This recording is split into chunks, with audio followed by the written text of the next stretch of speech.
So today we're gonna do how to graph with graphing form and then solve simultaneous equations graphically. So how do we solve simultaneous equations graphically? Do you remember? Yes, we find the intersection of these two linear functions and then the x coordinate and y coordinate of the intersection point is the solution for these simultaneous equations.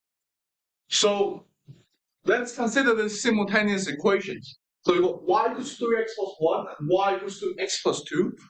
We want to find the solution. So let's graph it first. Now, how do we graph it?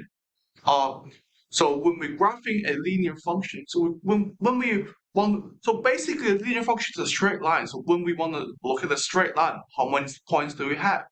I mean, do we need? We need 2 points. There's 2 points to locate a straight line. This is very important. This concept used in math, physics, and engineering all the time. Points locate a straight line. So what are the two easiest points to find? Or you can just say, oh, I can find the point when x equals to 1, when y equals to like 100 something.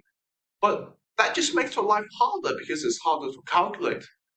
For me, and for most of the people, the x and y coordinates are the two easiest points to find. So let's do with x and y coordinates.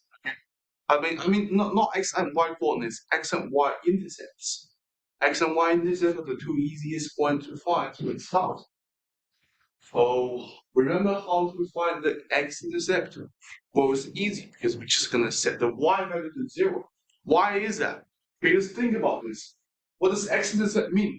It means the function that lies on the x-axis. And on the x-axis, the y value is 0, as you can see. So we set the y value to 0. And we name this equation 1, and this one equation 2. For equation 1, the x-intercept will be set y to 0, so 0 equals 3x plus 1. And it becomes 3x equals to negative 1. Becomes x equals to negative right? That means its x-intercept will be when x equals to negative a third. Will be roughly there.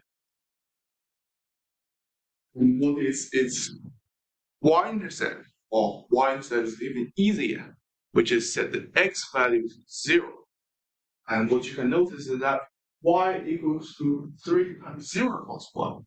And then it just becomes y equals to 1. And you can notice that the same as this constant term.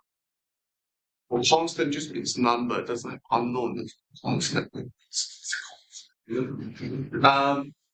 So we need to remember the general form of the graphing form. It's y equals to mx plus c, where m stands for the slope or the gradient.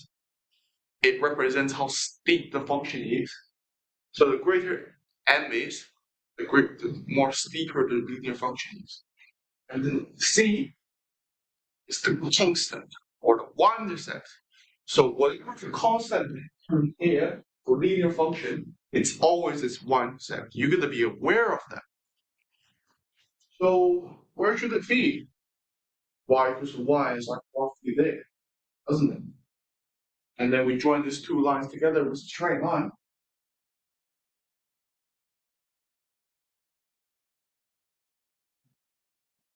We can find the errors. This error just means these functions like keep going until infinite, keep expanding, but we don't have infinite space for that.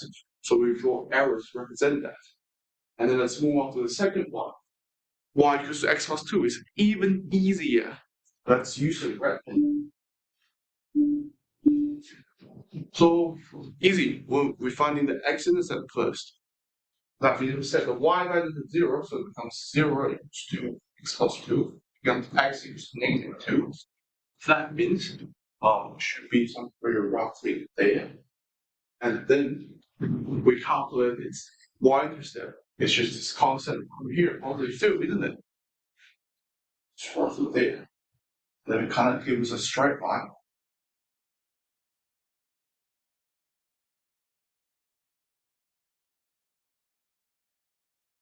And then you can see the intersection point is there.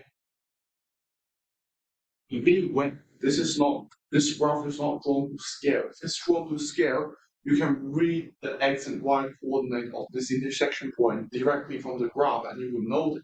But we don't have it, so I will just tell you that this intersection point is actually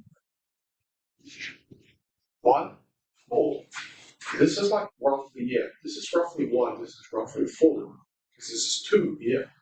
We draw scale. I mean, pretty good drawing here. So that's how we graph linear functions in graphing form. So y in terms of x, y equals to blah blah blah blah blah blah blah blah. And then in the next video, we were talking about how to graph the general form. So when ax plus ey equals to c, this form, we're gonna graph that one. See you in the next video.